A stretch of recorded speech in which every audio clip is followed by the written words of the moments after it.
శ్రీ రేణుక ఎల్లమ్మ తల్లి జ్యోతిష్యాలయం. ముఖం చూసి జ్యోతిష్యం చెప్పబడును. మీ పేరు బలము, మీ భవిష్యత్తులో జరగబోయేది చెప్పబడును. మీ కుటుంబ సమస్యలు, చదువు, ఉద్యోగం, మనశ్శాంతి, ఆరోగ్యం మరియు సకల సమస్యలకు పరిష్కారం చూపబడును. భయము, అనారోగ్య సమస్యలు, అనుమానం, చెడు ప్రయోగాల నివారణకు పరిష్కారం చూపబడును.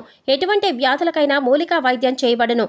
మంచి హస్తవాసి ఉన్న గురూజీ. ఒకసారి కాల్ చేయండి, మీకే తెలుస్తుంది. స్త్రీ పురుష వశీకరణ 100% guarantee. Guruji Laxman Raju. Cell number 8639883141.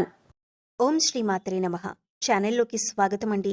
ఈ వీడియోలో మనం మిథున రాశి వారికి ఏ విధంగా ఉండబోతుంది, అలాగే ఏ పేర్లతో ఉన్నవారు ఈ రాశి వారికి శత్రువులు, అలాగే ఏ రాశుల వారి వల్ల ఈ రాశి వారు ఇబ్బందులు ఎదుర్కొంటారు అనే ఆసక్తికరమైన విషయాలను ఈ వీడియోలో మనం వివరంగా తెలుసుకుందాం. కానీ అంతకంటే ముందుగా మీరు కనుక మన ఛానల్ని ఇప్పటివరకు సబ్స్క్రైబ్ చేసుకోకపోతే సబ్స్క్రైబ్ చేసుకొని పక్కనే ఉన్న బెల్ ఐకాన్ నొక్కి ఆల్ సెలెక్ట్ చేసుకుంటే మేము ఇలాంటి వీడియోస్ అప్లోడ్ చేయగానే ముందుగా మీకు నోటిఫికేషన్ వస్తుంది. అలాగే వీడియోని ఎక్కడా కూడా స్కిప్ చేయకుండా చివరి వరకు చూస్తేనే మేమేం చెబుతున్నామో మీకు పూర్తిగా అర్థమవుతుంది. ఇక వివరాల్లోకి వెళ్ళిపోతే, ఈ రాశివారు ముఖ్యంగా ఈ 3 పేర్లు ఉన్నవారితో చాలా జాగ్రత్తగా ఉండాలి. అలాగే 3 రాశుల వారు ఈ రాశివారికి అతిపెద్ద శత్రువులు అనే విషయాన్ని మీరు గమనించి వాళ్ళెవరో గుర్తించి వారితో మీరు జాగ్రత్తగా ఉండకపోతే జీవితంలో కష్టాలను ఎదుర్కోవలసి వస్తుంది.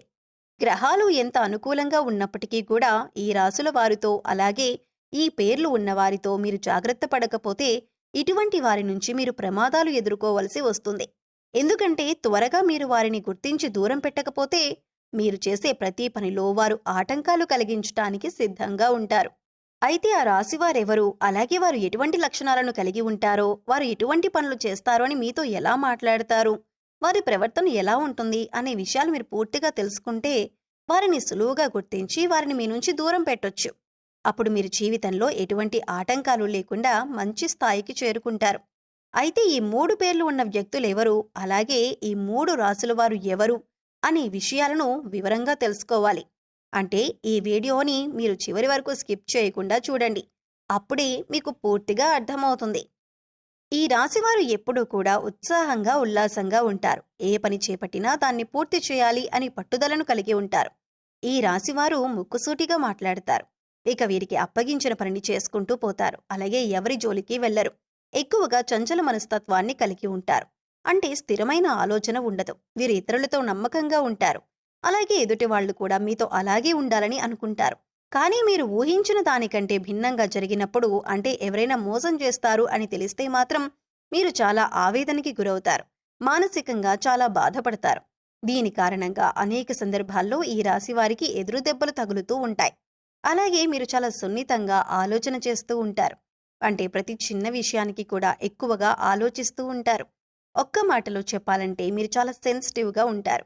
చిన్న చిన్న విషయాలకి మనసుని కష్టపెట్టుకునే సందర్భాలు చాలా ఉంటాయి. ఇక్కడ ముఖ్యంగా మీరు తెలుసుకోవాల్సింది ఏంటంటే, ఇటువంటి సందర్భాల్లో, అంటే మనసు బాధపడిన సందర్భంలో కానీ, లేదా ఎక్కువగా మీకు కోపం వచ్చిన సందర్భాల్లో కానీ ఎటువంటి ముఖ్యమైన నిర్ణయాలను తీసుకోకూడదు. దీనివల్ల మీరు జీవితంలో కష్టాలను ఎదుర్కోవలసి వస్తుంది. ముఖ్యంగా ఈ రాశి వారికి మీ మంచితనమే మీకు శ్రీరామ రక్ష అని చెప్పొచ్చు. ఎందుకంటే మీరు ఎదుటివారు బాధపడుతుంటే మీరు చూడలేని మనస్తత్వాన్ని కలిగి ఉంటారు. ఇటువంటి మంచితనం మిమ్మల్ని ఎప్పుడూ కాపాడుతూ ఉంటుంది.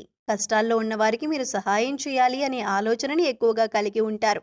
అలాగే సున్నితమైన మనసును కలిగి ఉంటారు. మీరు ఎవరిని ఒక మాట అనరు. అలాగే ఎదుటివారు మిమ్మల్ని ఏదైనా అంశంలో తూలనాడినా కూడా మీకు నచ్చదు. అలానే తిరిగి వారిని అనటం కూడా మీకు ఇష్టం ఉండదు. ఎక్కడా మీరు ఒక మాట తిరిగి అంటే ఎదుటివారు బాధపడతారు అని మీరు 1కి 10 సార్లు ఆలోచించి మాట వదులుతారు. అంత సున్నితమైన మనస్తత్వాన్ని కలిగి ఉంటారు. అలాగే ఈ సమయంలో మీరు ఎటువంటి సందర్భంలోనైనా ఎంతమంది ఎన్ని విధాలుగా రెచ్చగొట్టినా మీరు ఓర్పుగా ఉండటం అనేది మంచిదని సూచించడమైంది. ఇలా ఉండటం వల్ల మీకు రాబోయే కాలంలో కూడా ఎటువంటి ఇబ్బందులు ఉండవు. అంతేకాదు మీకు సమాజంలో మంచి పేరు, గుర్తింపు కూడా వస్తుంది. ఏదైనా నూతనంగా వ్యాపారం మొదలు పెట్టాలి అనుకున్నా కానీ, లేదా పెట్టుబడి పెట్టేటప్పుడు కానీ అనుభవజ్ఞుల సలహాలు తీసుకోండి.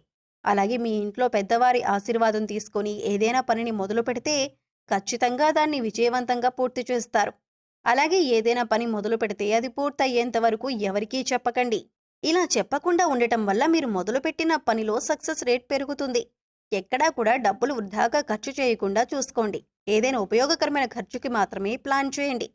మిమ్మల్ని ఎదుటివారు వాళ్ళ అవసరానికి తగ్గట్టుగా వాడుకుంటూ ఉంటారు. అదే మీకు ఏదైనా పనిలో సాయం కావాలి అన్నప్పుడు ఎవరూ ముందుకు రారు. ఇక ధనం అప్పుగా ఇచ్చిన సందర్భాల్లో మీరు ఎవరికైనా డబ్బిస్తే అవి తిరిగి రావటం కష్టమనే చెప్పాలి.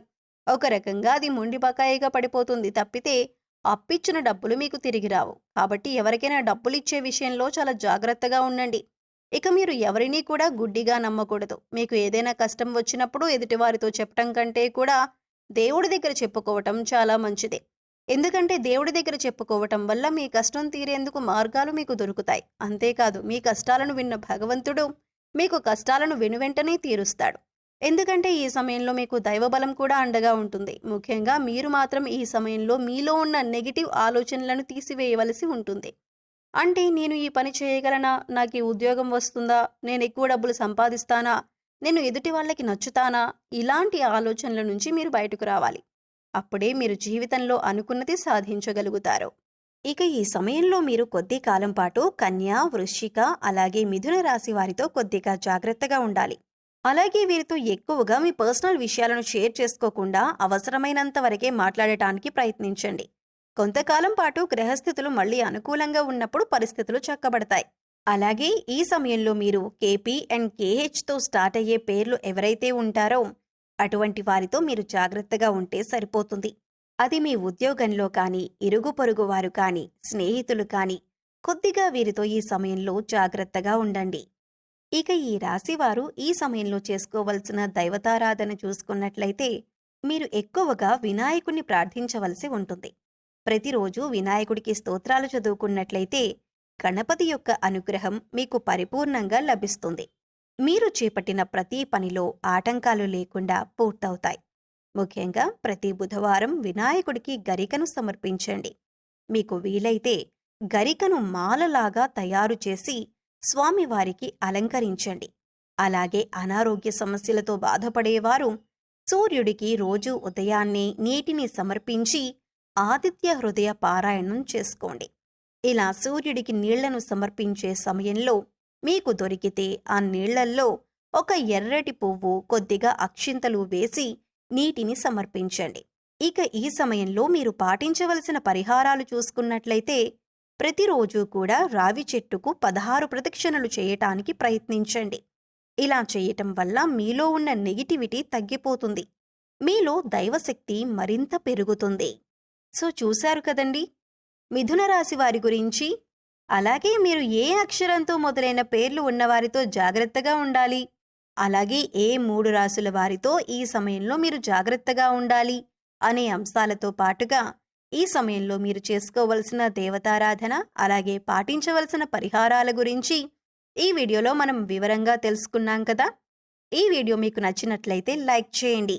మీ ఫ్రెండ్స్ అండ్ ఫ్యామిలీ మెంబర్స్లో ఎవరైనా మిథున రాశి వారు ఉన్నట్లయితే వారితో ఈ వీడియోను షేర్ చేసుకోవటం మర్చిపోకండి. అలాగే ఇప్పటి వరకు మన ఛానల్ని కనుక సబ్స్క్రైబ్ చేసుకోకపోతే సబ్స్క్రైబ్ చేసుకొని పక్కనే ఉన్న బెల్ ఐకాన్ నొక్కి ఆల్ సెలెక్ట్ చేసుకుంటే మేము ఇలాంటి వీడియోస్ అప్లోడ్ చేయగానే ముందుగా మీకు నోటిఫికేషన్ వస్తుంది. మరో చక్కటి వీడియోతో మళ్ళీ కలుద్దామండి.